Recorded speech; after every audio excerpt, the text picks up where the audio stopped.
So on behalf of the Inaugural SF State Student Chapter on Disability Rights, Education, Activism and Mentoring, DREAM, and the Center for Equity and Excellence in Teaching and Learning, I am honored to host this DREAM student panel, Equitable and Excellent Learning Experiences for Students with Disabilities. And drawing from their lived experiences as students with disabilities during remote and in-person instruction at SF State, the panel will highlight challenges, successes, and what they think instructors can do to support equitable and excellent learning experiences for students with disabilities as we transition back to campus. Before we begin our conversation with the other student panelists, I'd like to invite the founding president of our local DREAM chapter, Andrea Northrup, to say a few words about DREAM. So Andrea, what is DREAM and what motivated you and your colleagues to help launch it? Thank you, Maggie, and good morning, everyone, or good afternoon if you're an early riser. DREAM, Disability Rights, Education, Activism, and Mentoring is, we at SFSU is our chapter. DREAM is a national organization that has chapters all around the country. And of course, I wanted to give a little disclaimer that while our content is geared towards disability, we welcome and have many allies in our group. We are a student organization that hopes to create community. We have a Discord server and host game nights and other get to know you activities. We're also an activism group that pushes for disability rights and disability justice on campus. We want to ensure that disability is included in the campus's idea of diversity and inclusion. My first semester at SFSU was as a transfer student in fall 2020, obviously a very non-conventional semester. And I was a part of a DPRC group that really explored what it meant to be disabled. I wanted to continue that environment, and we have so many great resources on campus, the DPRC, the Paul Longmore Institute, but there were no student organizations for students with disabilities. So I sent out a survey to see if other students were interested, and lucky me, I got an overwhelming response. From that response, we have a council of about 10 members, most of which have been with us from the very, very beginning. Over 2021, we held 2 meetings each month. Each month, we had guest speakers, deep conversations, and built up our little community. DREAM is important because we're setting up a framework for future students to use. Each time a group of students graduates, many efforts are set back. DREAM wants to live on to ensure there is an on-campus student group that is advocating for students with disabilities. The most important and empowering part of DREAM to me has been to see how our efforts have been responded to by the administration. Student voices speak the loudest on campus, and it's so much easier than you would think to have a conversation with leadership about your concerns. They care more than you think they might, and I believe it's our job as students to push forward, and that's why I think DREAM is so important. Thank you so much. We're really lucky to have you and your first chapter here joining us today, and also forging the way for future classes. So I've worked with the panelists prior to today's meeting to develop a series of questions, but these are only for guidance. And I invite the panelists to spend more time on one question or another, or to pass entirely if you'd rather not answer. So please raise your hand when you're ready to respond to any of these questions, and we will remain flexible and leave it up to you. So first, can you please introduce yourselves by sharing your name and pronouns, your major, and what you aspire to do when you graduate?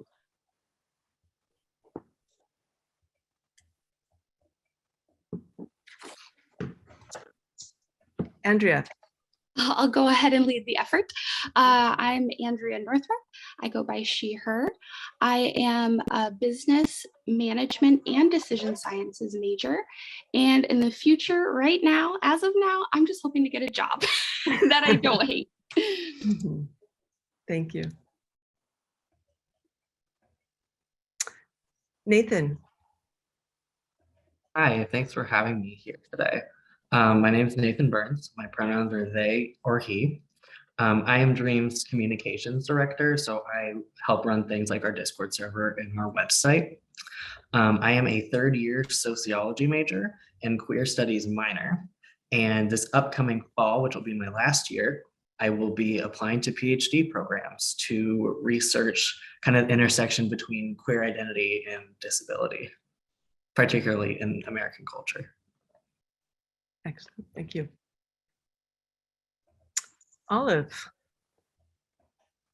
Hi, I'm Olive Patton. I'm a second-year student in the Sexuality Studies master program. I go with she, her pronouns, and my research right now focuses around interdependent relationships in disabled and chronically ill communities and access intimacy and like the joy within all of it. And I just was accepted into a PhD program at UC Davis for cultural studies. So I'm very excited to continue my work. And I feel very grateful for the support here at Paul K. Longmore Institute. I'm a fellow. I started this summer, and it's how I was connected with Nathan also. Thank you so much. Natalie. Thank you, and I'm glad to be here today. I'm Natalie Bauer. My pronouns are she, her. I'm a theater performance major and comparative and world literature minor. I'm also a model, really excited to be able to represent disabled bodies in the fashion world, and I look forward to focusing more on that after graduation. Thank you. Thank you so much. So our next question is, why did you choose SF State, and what groups or communities have you connected with here that have helped improve your student experience?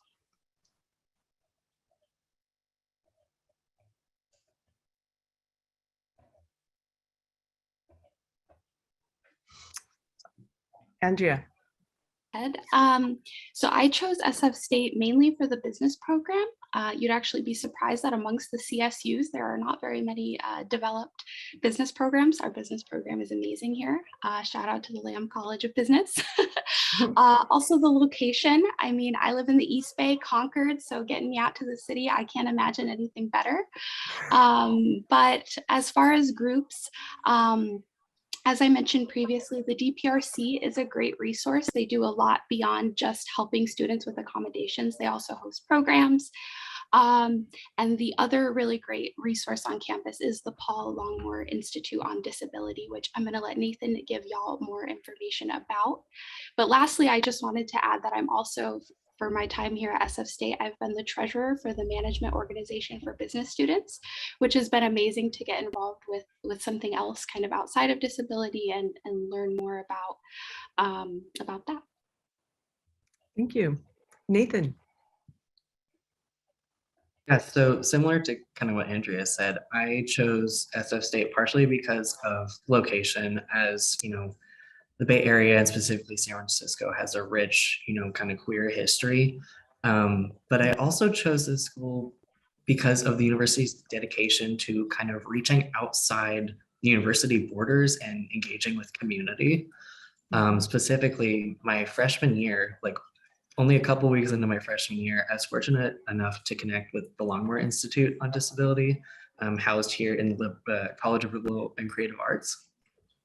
And I became a student fellow, where our student fellow program kind of helps students with disabilities kind of gain kind of career skills through engaging with our community, both on campus and off. Like we host things such as, monthly events. We host Superfest Disability Film Festival. We host the annual Longmore Lecture on Disability Studies, which is happening tomorrow, by the way, just a little plug. And I've been a part of our team for 3 years now. This is my 3rd year. And finding that kind of community has been invaluable to my own experience. Not just understanding myself, but understanding disability as like a social and cultural force, and it's been life-changing, to say the least. Thank you for sharing that. Natalie. I'm actually an international student from Canada, so I was thrilled to have the opportunity to study in the Bay Area. Like Andrea said, it's an incredible place to be.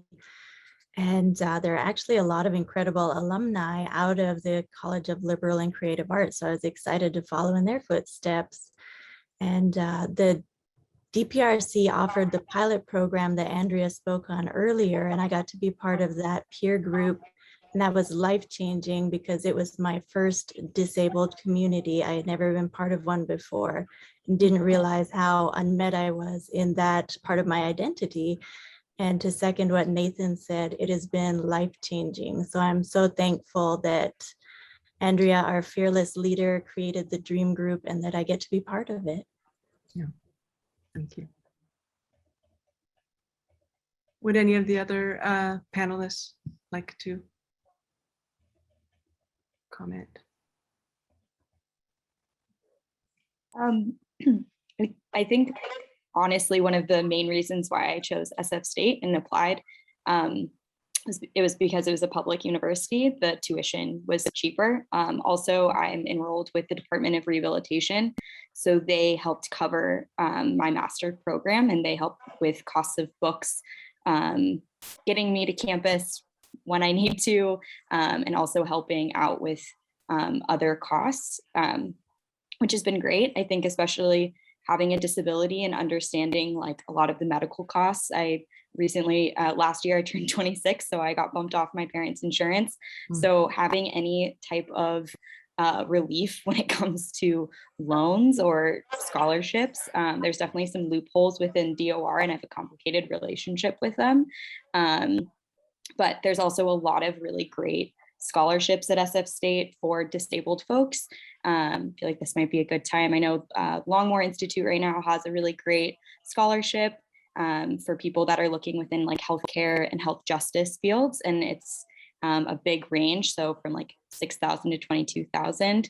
So that was kind of a really big urge for me to get in. But then also in the sexuality studies department, there are a couple professors that have a lot of research interest within disability. And I've definitely found a lot of mentorship here, which I lacked I went to San Diego State for undergrad, and it was a massive school, and I felt very lost, and definitely was denied a lot of accommodations.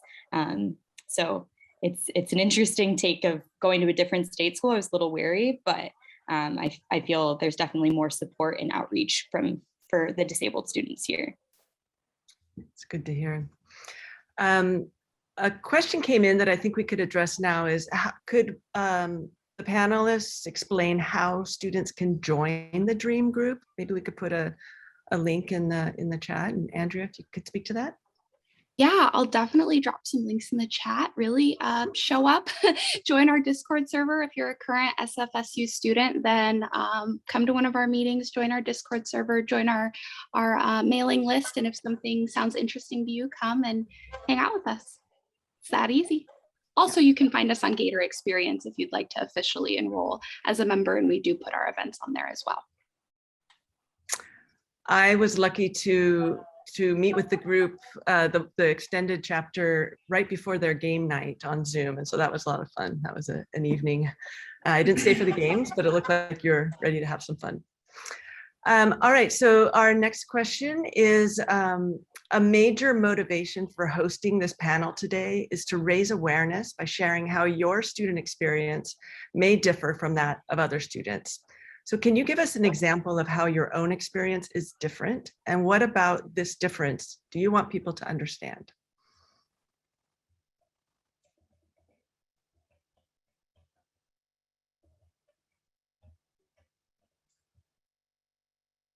Natalie. Just to start with, I'd like to say that I'm still learning how to talk about this myself because it was such a quiet part of my identity for so long. So bear with me. I have physical disabilities, so I have chronic pain and fatigue as a part of my everyday life. And the world in general is challenging for me. It seems as if things have been built without me in mind. So something I believed for a long time was that I would have to adapt to the world or be constantly challenged once I left my house. And something I've learned about is disability justice and accommodations while being at SFSU. And it's allowed me a new way to think about the world, that I can be met, that I can be able to attend events and university in a manageable way, which has been huge and life-changing. And I would say that an able-bodied person might not have to consider all the things that I consider on a daily basis. And a good way to get into that information would be to Google something like spoonies. So I have a limited amount of mental and physical energy each day. So each thing I do is detracting from that. So to show up fully in class, active and ready to learn, getting on the bus to school takes away from that. Walking across the beautiful but enormous campus takes away from that. So I'm thankful for the DPRC cart service that makes that manageable for me. And sometimes I'm challenged in class with brain fog. So when the teacher's speaking, I miss part of the lecture. So universal design is enormous for me to be able to learn in a multifaceted way so that I can catch back up if I've lost something. So I'm thankful for the accommodations that make it work at SFSU. And I hope for a world where disabled bodies are considered as things are created, events, spaces, so that we can just show up and be instead of asking to be met so we can be there. Thank you. Thank you for sharing that. Nathan. Yeah, I kind of want to piggyback off of some of what Natalie said. I also deal with chronic pain and fatigue, and I constantly have to evaluate how much how much energy a task will take, how much energy I have, and how I can adapt, either myself or my routine to kind of make room for, an assignment or getting to class. And throughout kind of like learning that process, it's tiring to kind of have to keep evaluating, keep learning. But it's also been like a learning process, and has really kind of reshaped the relationship I have with my body. And I'm really actually kind of thankful for that. And even though, as the system is set up right now, it kind of is put on students to kind of make things work for them, which sucks. But also, and this might be my sociology major talking, but it kind of creates this like, okay, well, if my way of doing things looks like this, how else can we reshape things, restructure systems so that everyone benefits? Because from things like universal design, students with disabilities are not the only ones that benefit. It's kind of everyone, and making all sorts of learning styles and needs both accommodated but also seen as valuable. So I just wanted to kind of drop that in there. Thank you.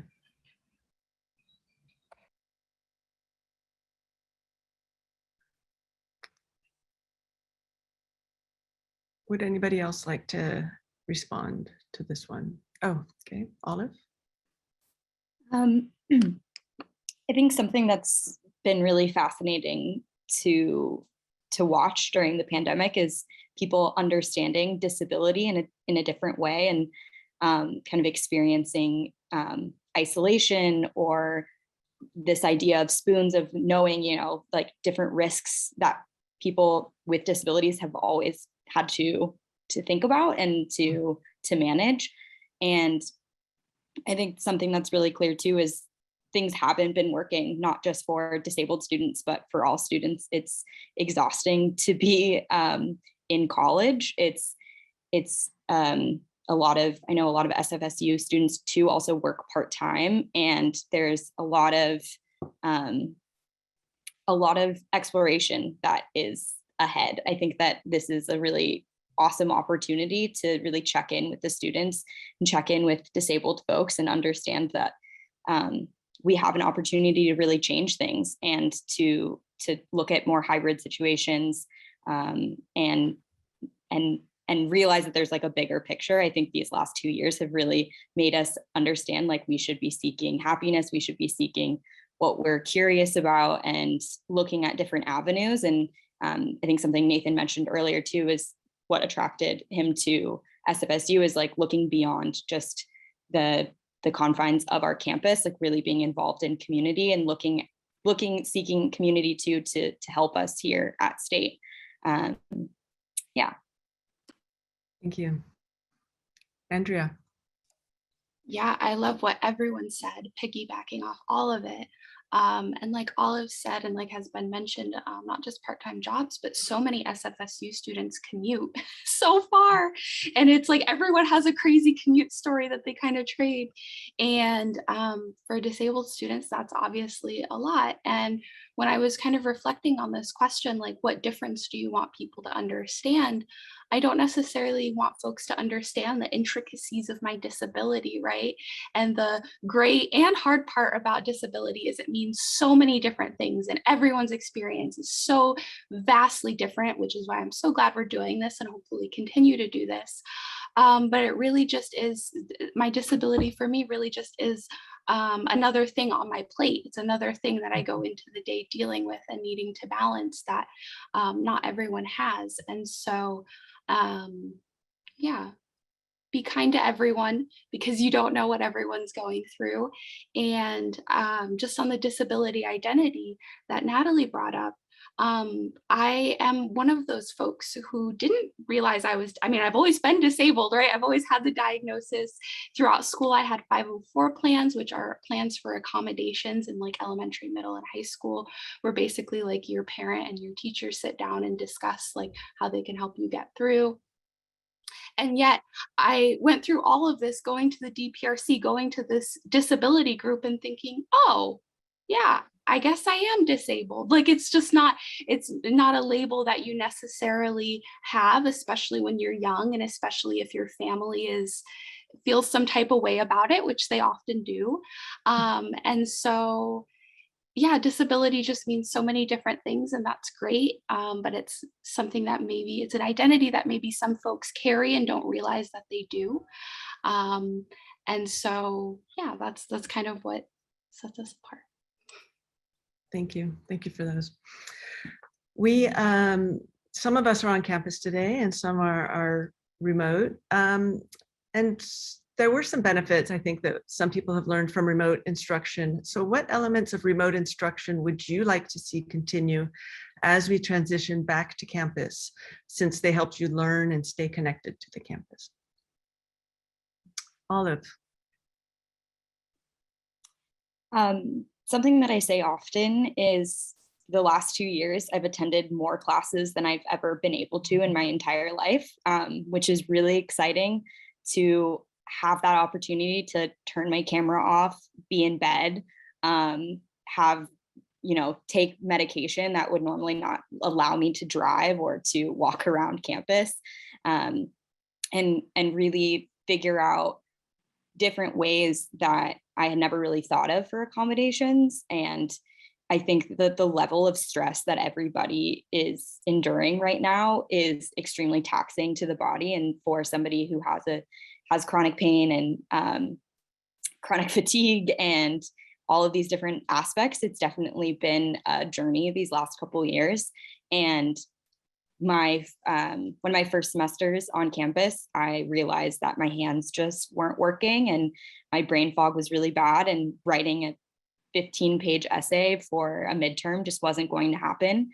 And I discussed with my professor, and we came up with a way that I got to use my notes and my ideas and defend my essay verbally, and just really thinking about like the individual experience and really like asking students. I took an undergrad philosophy class, and I really enjoyed that the professor was able to understand that, having a debate on Zoom probably wasn't going to go super well. So gave an opportunity for the students, for everybody to think, like what feels like a good assignment for finals when we're going through wildfires in the Bay Area, and people are losing family members and are isolated and really falling back from their community. So I definitely love this option of kind of this hybrid blend, or having an availability for students to do it either from home or in class.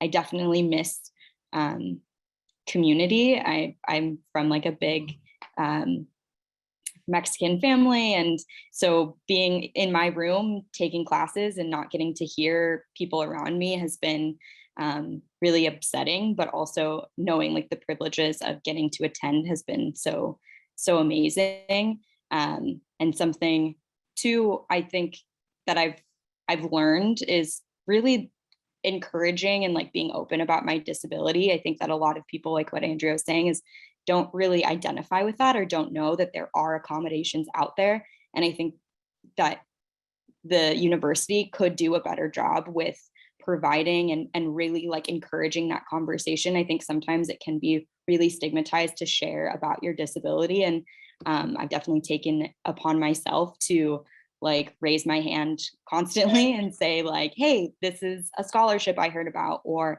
this is a way that I get my schooling paid for, or I got an extension on this, or just really realizing that we don't have to be living in this this really structured way. Like we can be a little bit more flexible, and for the professors to kind of like loosen up a little bit and figure out like with the university, like how we can really make education work when we're living in such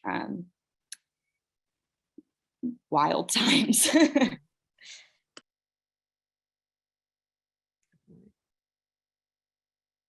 Andrea. Yeah, I appreciate what all have said in that. For me, a big part of my accommodations that I would request were to either receive notes or a recording of the lecture. And with Zoom classes, that's just been provided, that's been inherent. And I hope that professors have seen the value of recording lectures and posting them. I feel like previously there's maybe been a culture of like, precious, like this is my lecture and these are my words and I don't want them to get out. And I understand there's various reasons for that. But for folks that need accommodations, that can be really tricky. And something I wanted to bring up is that some accommodations aren't necessarily ideal. So for note taking through the university accommodations process, they basically have you like record the lecture with a special pen or device or something, and then they send it off and someone types up a summary.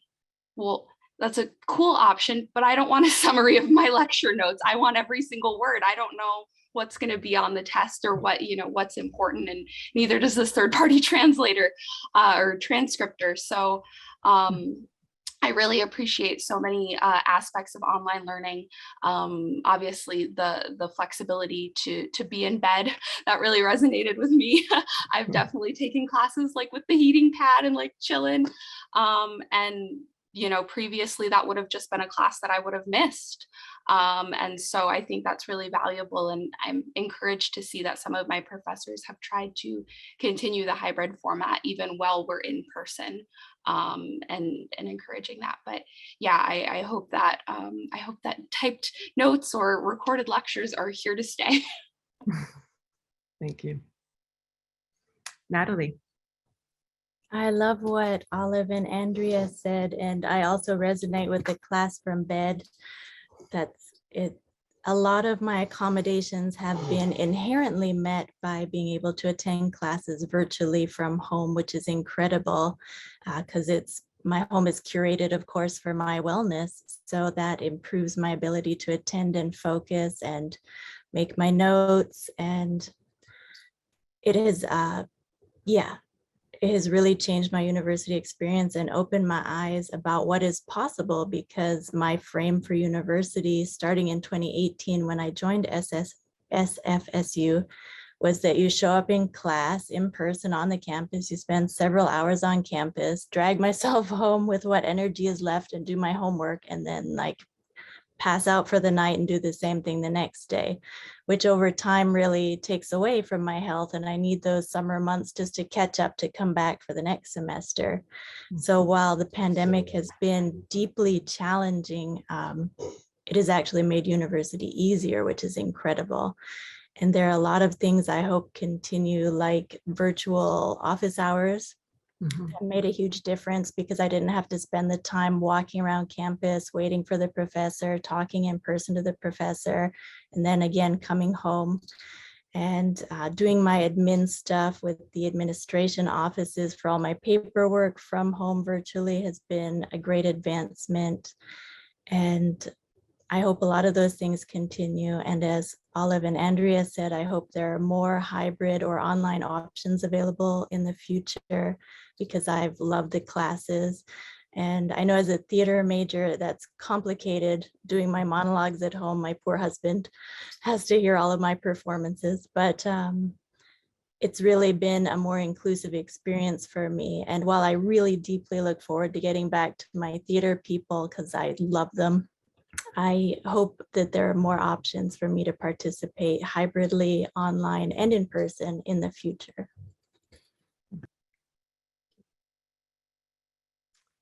Nathan. For me, I think one of the biggest things is kind of similar to what Olive said, where it's like I think everyone's had a really rough couple of years. And I think having this collective experience has made us more, I don't want to say understanding, that's kind of the wrong word. But like, you know, we're all going through things and we all know each other's all going through things. So allowing each other to kind of interact with, you know, course content in ways that make sense for them given their kind of capacity. Like for example, during spring of 2020, one of my classes, you know, we had just shifted online and no one really understood what was happening.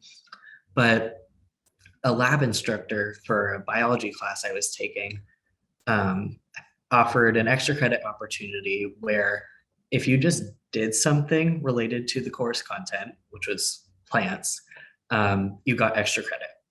And so I followed a Bob Ross tutorial and got extra credit points for that. But I was still, you know, thinking about the course content while I was doing something kind of more relaxing and that was engaging to my brain. And so I think kind of taking those kinds of approaches to, you know, course content and learning that we're all operating at, you know, less capacity than we normally would. And kind of taking the lessons that we've learned through that and moving forward, I think is going to be beneficial for everyone. Thanks.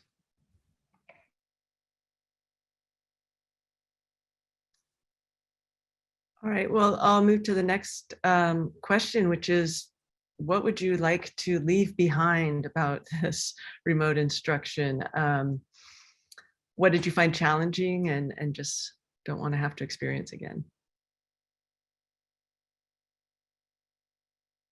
Olive.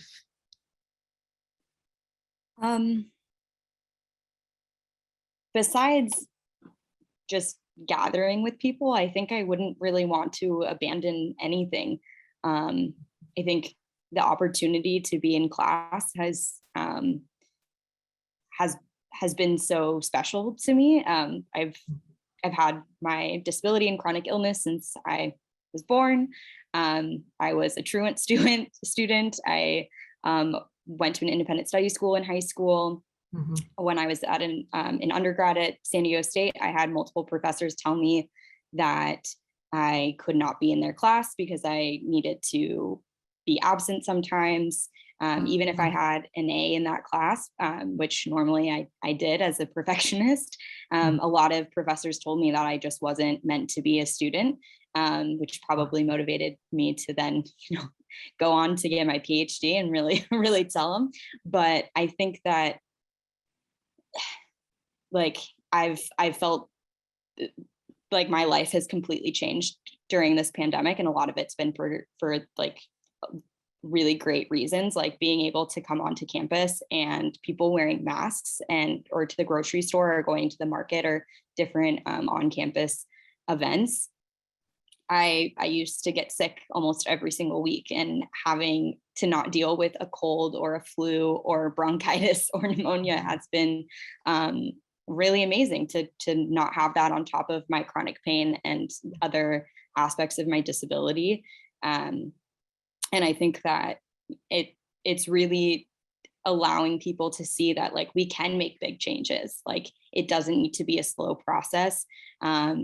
It was very jarring how it happened in 2020, but I think that we've seen that like we are quick learners. We are able to change things. It doesn't need to go through all of these long systems.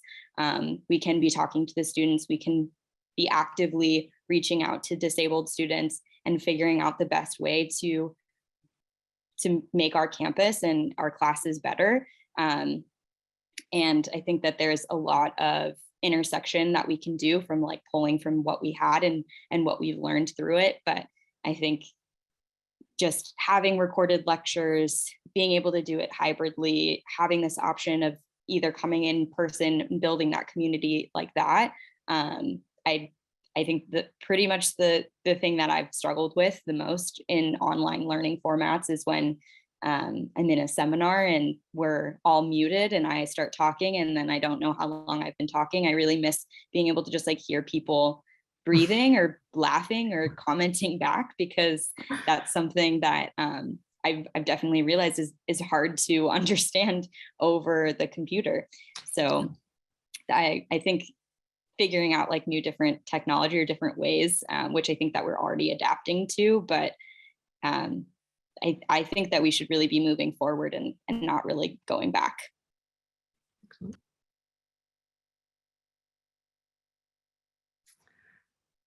Nathan.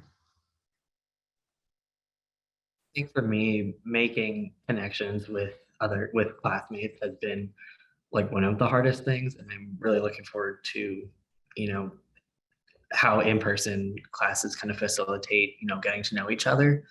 But I think also that being away for so long has kind of made everyone realize just how nice it is kind of be in the same space as other people. Like my first in-person class this semester, we spent over half of the class just doing icebreakers and chatting. And that was just as valuable of like a learning experience and like classroom experience than sitting and listening to a lecture. Just understanding that we're here, we're together, we're like creating this educational space, and having that mutual kind of understanding has been really great, I think. And I hope that sort of sentiment and not so much like rushing into the course content kind of stays ahead as we move away from, or maybe not away from, but back to more in-person classes.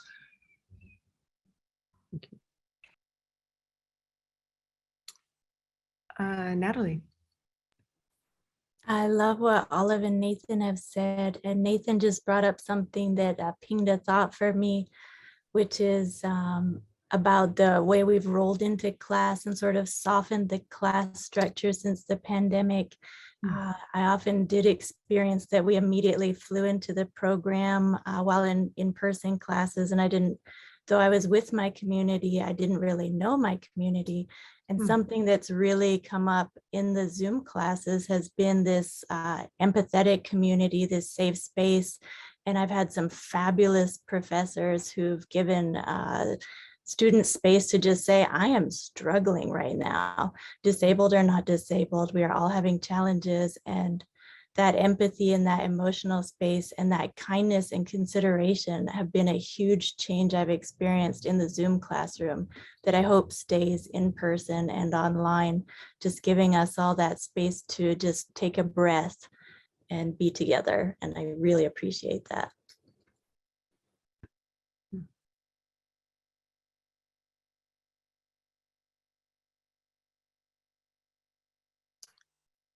So I think I want to make sure that we have time for questions from our participants, our attendees. And so I think I would ask this one, what advice would you give to an incoming SF State student with disabilities?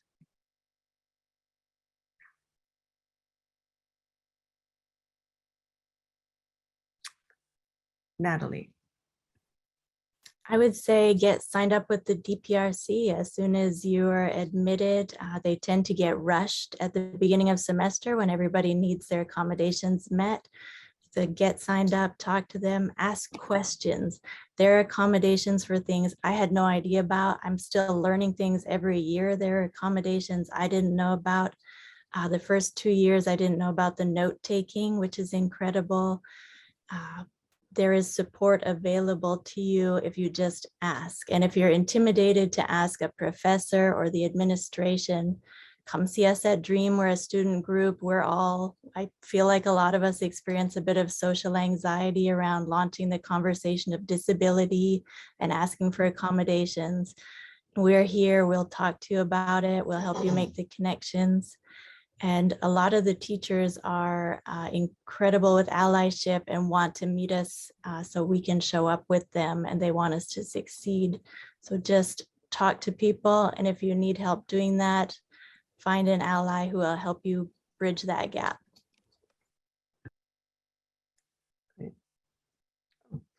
Olive. Yeah, Natalie, I can't agree more. Ask questions. Ask as many questions as you possibly can. Talk to your professors. I think I have 3 sisters. We all have the same disability, and so we've all had different journeys throughout education. And my younger sister, definitely her disability progressed a lot her freshman year of college, and so it was me a lot of times like reading over emails that she was sending professors asking for different accommodations, or like her being really upset that it was like a night before a test and she knew she wasn't going to be able to make it, and like how is a professor supposed to understand that? And I think it's what I always I have like a whole monologue that I prepare before I meet each professor. I usually set up an appointment before school starts, and I say, this is what my life looks like. And I definitely feel like it depends on who you are and who you feel comfortable with. But I think disability is a beautiful part of everyone's identity that has it. And hopefully as time progresses, you'll be a part of either like Longmore Institute or DREAM or things associated with the DPRC. And I'm just very honest with my professors, and I say, you know, there might be 2 weeks at a time where I am barely functioning the way that I want to be. And I hope that doesn't happen, but it probably will. And it will probably happen at the most inconvenient time, like midterms and finals, when my stress is higher. And I think just being really open, it helps, because it takes away the anxiety of in the moment having to deal with all of the other symptoms, and then also having to communicate with someone else where if they're already kind of prepped and ready of knowing like what your worst day is going to look like, you're not going to have to give as much detailed, which I find it's a little bit more vulnerable when you are in pain or you're having to go to doctor's appointments or do other things. And yeah, I think I'm unsure. I think that it'd be a really great thing, either from like DPRC or something with DREAM, to have kind of like a mentorship program helping freshmen come onto campus, because I was lost and I was definitely denied a lot of accommodations because of the way that I worded my disability at the time when I was a freshman.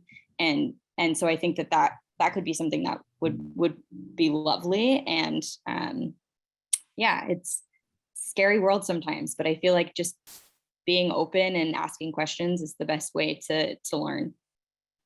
Thank you.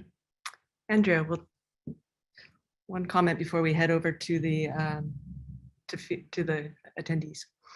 Yes, yeah, echoing everything everyone said, DPRC is a great resource, and we actually do have several I'm not sure if they're advisors technically, but we have several folks that work in the DPRC who are disabled, which is really cool to me. That isn't something I've seen in other DPRC-like departments. The only thing I'll add to what everyone else is saying, if you are a disabled freshman, something that is cool about college is they kind of, in the syllabus, they kind of tell you your expectations for the whole semester, which has been so helpful for me to like manage and break up my energy and be like, okay, this is when I need to start working on this. And so that is something I think that's kind of positive. It's not like high school where like every day they're dumping something on you and you don't have a lot of recourse. So plan if you can, and definitely make connections, reach out, ask questions. If you need a friend, come to Dream, talk to your parents, like find that support that you need to advocate for yourself. Because we have to do it. We don't have a choice. And it's a skill. It's a developed skill, 100%. Thank you. Angie, do we have any questions that you'd like to ask from the attendees? Absolutely. Thank you, attendees. Anybody that wants to ask a question to our panelists, please use the Q&A button in the bottom of your Zoom window. I'm going to start with a comment from one of our anonymous attendees, which is, I'm dealing with ADHD in my 40s, and also English is my second language, which has made this time of my life so difficult. Writing is my nightmare and huge barriers on my education. I hope to find some support in this program. So does anybody have anything they want to comment about that? I'm kind of assuming this is a college student, so I just wanted to say kudos to you. That's awesome. It's never too late to get an education. Keep pushing and reach out. We'd love to have you join Dream. Okay. So Priyanka asks, what are some simple things that professors can do for students with disabilities in the classroom? How can we help students participate and contribute and yet take into account their constraints and preferences? I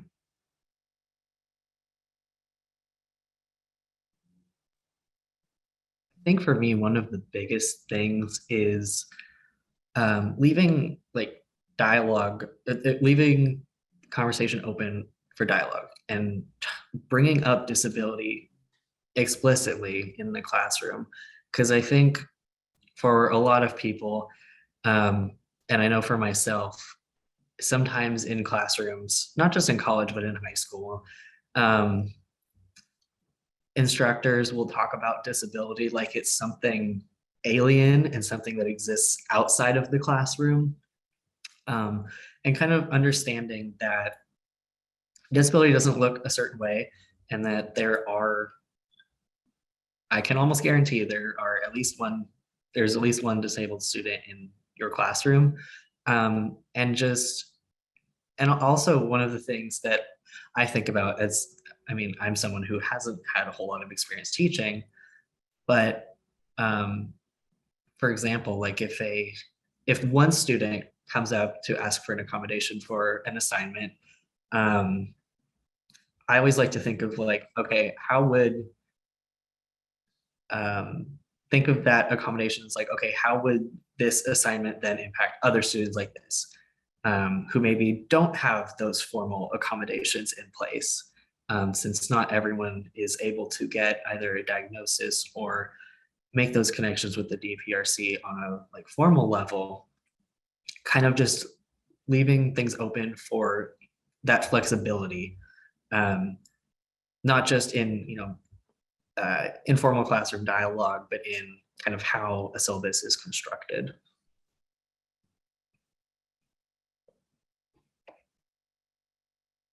Great, thank you. So the next question is from Yi. How does the disability that you have affect the way that you interact with your peers, like during class teamwork? Do you think that with your professors and classmates see you differently because of your disability? The reason I bring up teamwork is that I think it's important to grow a student's professional identity, and I worry that someone with a disability may struggle, especially during class teamwork. I'm a professor and a parent to a child with autism. Thank you for sharing your perspectives.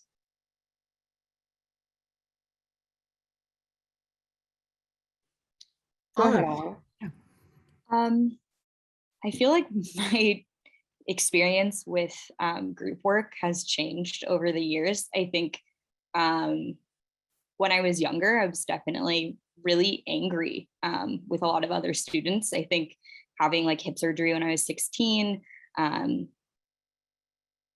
fighting my way to get to class, being there because participation was always like a really big thing in the syllabus of just like showing up. And I think it was really difficult for me to work with some other students that I think that I was misunderstanding or thinking that they were taking the opportunity of being in class for granted. And so it was hard to kind of like be like, I'm fighting everything to be here right now. Like I am using every source of power to sit in this chair for an hour and a half, looking at the clock until I can stand up and stretch. And I think as I've progressed, and I think especially during the pandemic, just like learning about a lot of other people's identities that they would maybe not categorize as disability, or like ADHD or anxiety. I do think that it is a necessary aspect of community building and education to have some sort of group work.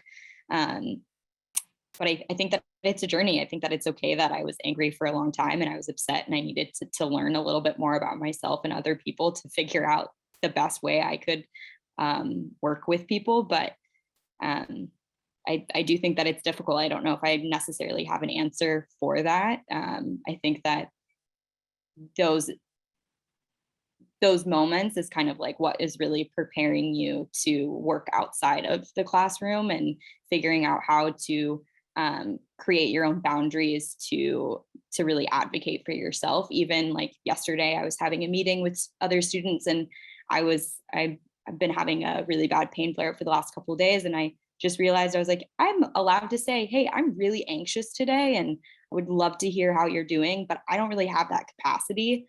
And I'd really like to focus on what the work we're doing right now. And so I think that kind of comes down back to asking questions, asking other people, finding community, because I think a lot of what I've learned is through other people and not necessarily like something that just magically happened.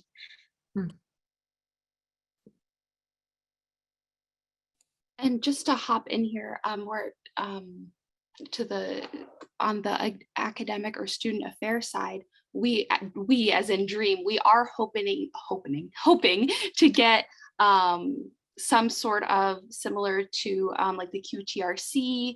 We are hoping to have like a student group on campus that is like ingrained in the campus to ensure longevity, because student organizations can be finicky and we have to, every semester you have to make sure you have X amount of students, and sometimes that can fizzle out. So that is one of our goals and something we are talking to the administration about. We would love to have a more permanent fixture of disabled student voices on campus. Mm-hmm. So in an attempt to be respectful of time, I am going to go to another question that's on the list. We will keep this list of questions so that we can go back and assess and hopefully answer for you later on. But I do want to go to this question. I'm wondering about your experiences with intersectionality at SFSU. Have you found that other parts of your identity are respected along with your disability? Are there accommodations or supports you need that could better support your whole personhood here?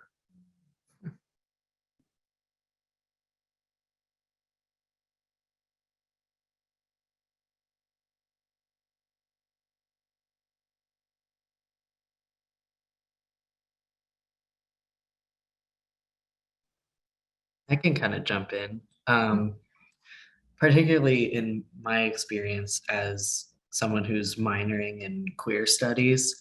A lot of our course content, will go into the intersection between queerness and like racial identity or ethnicity, kind of like in international context. And I've only had one class so far that has done the intersection of disability and queer identity. And when that lesson kind of came up, I was like thrilled. I was so excited to kind of see, at least kind of see part of myself represented in curriculum. And I think this is especially true kind of in more humanities-based curriculums, like, you know, in like ethnic studies programs, and in the specifically like in the queer ethnic studies program, in those more humanities-based programs, kind of emphasizing that disability is a part of life, and bringing disability into curriculum, seeing how it overlaps with race, with gender, with all sorts of things, because I'm not sure how many people know, but according to, I think it's the CDC, over a quarter of Americans are disabled. And so it's like a huge population and intersects with so many different aspects of our lives. And so I would just love to see disability brought into all sorts of curriculum, not just those like humanities-based things, but even things like economics or something more numbers-based, like seeing how those things intersect and just seeing it as an everyday part of life.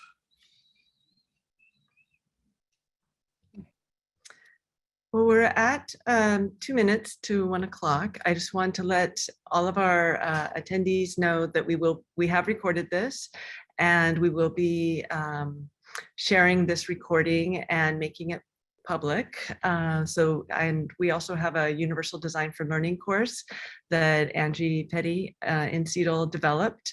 And this will be part of that curriculum for our faculty, as part of our faculty development.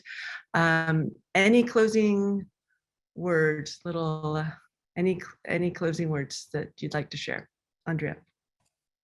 I'll just say thank you to the panelists, first and foremost. Thank you to CEETL for helping us put this together. Thank you for everyone who's attending and watching later. And just remember, disability is such a unique individual experience.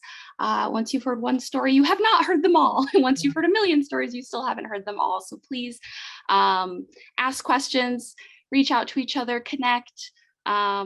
And thank you everyone so much for your time. I hope that these efforts will continue within the SFSU sphere and that we can continue to have disabled students' voices heard and all student voices heard. Thank you so much. Thank you for your time, and thank you for your commitment to activism here at SF State. Thank you.